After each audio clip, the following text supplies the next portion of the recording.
a single family office, they say, well, not really, because it's only my money.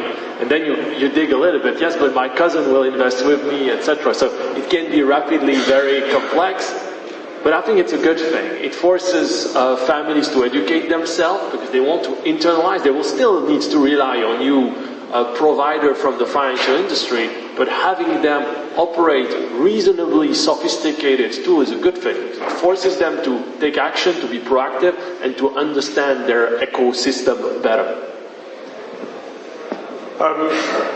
Karim, anything else you'd like to add?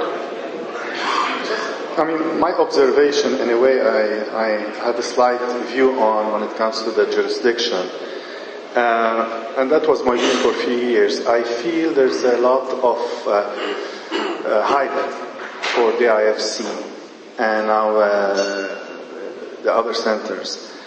The reality of the matter that what I've seen after the introduction of the foundation in 2017 in Abu Dhabi and Dubai, when I discuss it with family, mostly from Saudi Arabia, they're not very keen to go and set up in another Gulf country their structure, but rather go to Europe or go to Singapore or go to other places.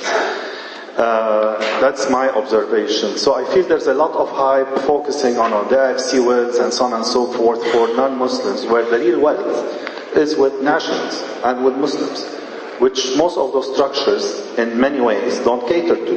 Even those foundations, you cannot move assets like immovable assets like real estate in Riyadh or Jeddah into those foundations. Not yet. Not yet. So the bulk of the wealth in the GCC is not being catered under those structures and those solutions. That's my view. Regarding the question you asked, thanks to banking, because now if anybody wants to open anywhere a bank account, there's a huge due diligence and disclosure of information. When we come in to set up a structure, by now a lot of clients are aware that they have to disclose all that information. So our life is easier than maybe 5 years ago when we had to get more information and they were more secretive about the information they have. So that's the second point. And the third point is as an entry point, what we're finding recently, governance, even with the best structure you can have, regardless of the jurisdiction, if governance is what wasn't in place, especially if we're talking about second generation or third generation cousin consortium, then it will fail. And that's usually a good topic. It's a hot topic, especially among the local families, to discuss governance, which really is a soft entry vis-a-vis moving of ownership and so on and so forth.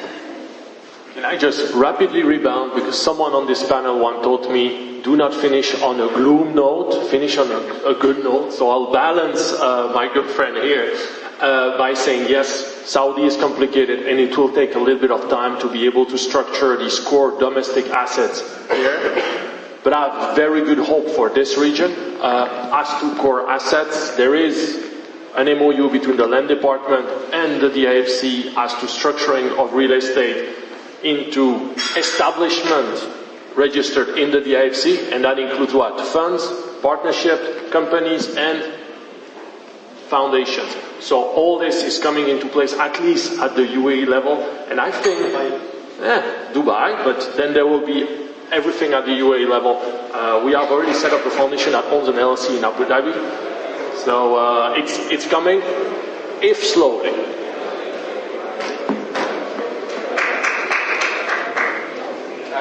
And could one add to that? It's all very well to say people are more familiar with Europe, but Europe is changing. And just 2 days ago, in the House of Lords, the British government gave a commitment to force the Crown dependencies, so in other words the Isle of Man, the Channel Islands, and various other British possessions around the world, to adopt compulsory trust registers.